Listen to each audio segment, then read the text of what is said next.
snart man sidder og hører diskomusik, så begynder underlivet jo helt automatisk at bevæge sig. Ikke? Man bliver sexet af at høre diskomusik. Det løsner jo, og det gør jo sådan, at man bliver mere erotisk. Ikke? Det er jo faktisk meget erotisk dans, ikke? Sensuel dans, kan man næsten kalde det. Ikke? Altså fordi det er så underlivsfikseret.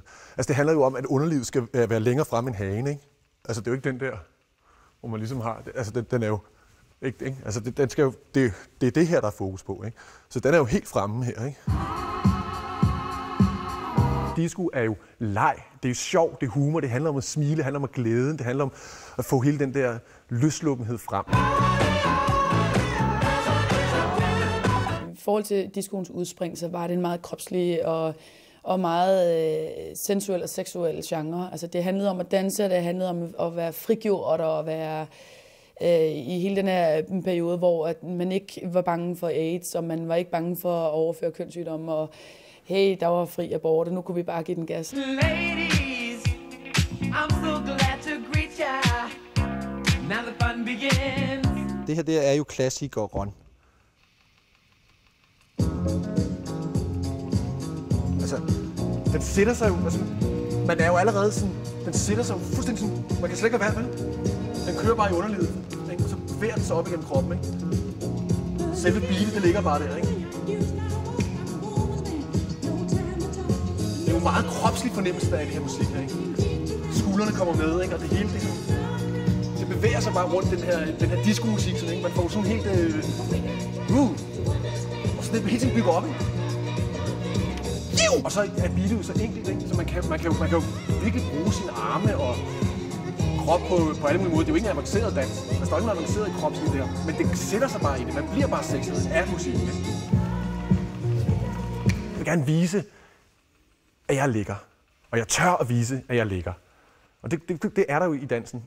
På alle mulige måder. Man bruger sit brystparti og især hofterne. Ikke? Altså hele den der, at manden lige pludselig skulle stå og lave bollebevægelser i dansen. Ikke? Altså det er jo noget rigtig frækt noget. Ikke? Jeg tror stadig er der nok en jeg ved sgu ikke om man smider sgu lige trøjerne BH'en på dansegulvet. Det ser du jo stadigvæk på techno og houseklubber, at folk er mere kropsligt frigjorte end til en Kim Larsen-koncert, ikke? Så det er ikke kun i tøjet, man kan se alt. Det er også, man kan også se, kan han bevæge sine hofter? Eller for den skyld dame, når hun står der og svinger sig rundt i disco. Man kan jo se, hvordan et samleje vil være. Ikke? Altså, det er jo stående samleje med noget diskodans til, man faktisk laver i dansen. Ikke?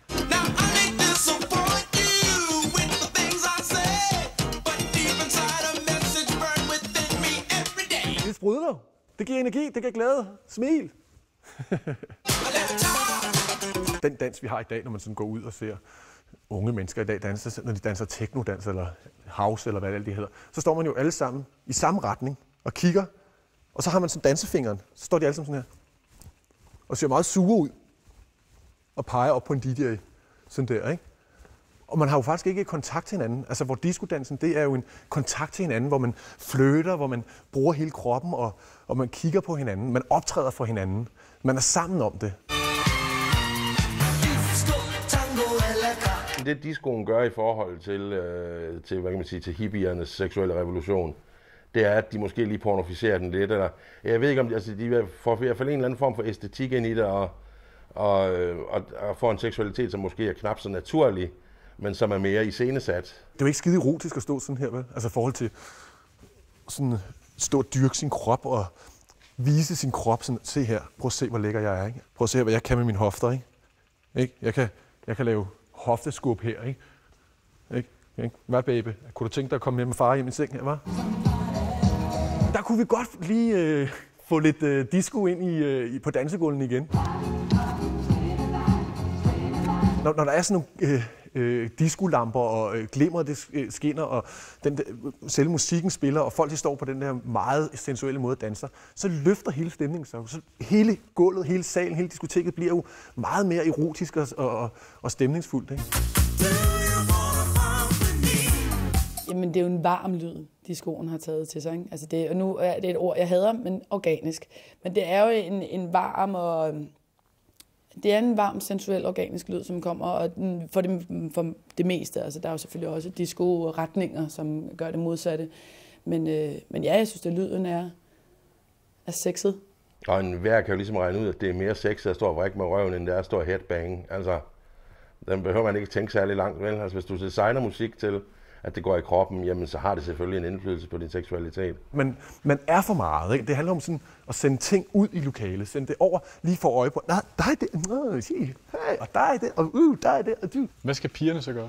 Ja, de skal gøre det samme. De skal gøre det samme, og tænke sig selv som en stor fisse, ikke? og vise det i deres måde at bevæge sig på også. Ikke? Altså, det er jo også det samme. De skal jo også have underlivet fremme. De står jo ikke og danser sådan her. Vel? Altså, det er jo, de har jo underlivet helt fremme, ikke? Altså også, ikke? Dut, hvor de står sådan og vrikker. Og tænker sig på den måde, som det her køn, de nu engang er. På en erotisk, sensuel måde.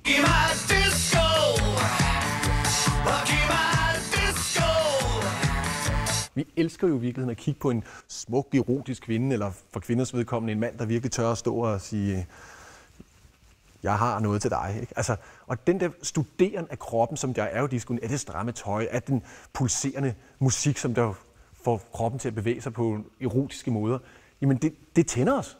Altså, det er jo simpelthen noget, der går direkte i hypofisen, ikke? Og ned i, op og ud, og dyt, ikke? Altså, det er jo en direkte kickstarter, ikke?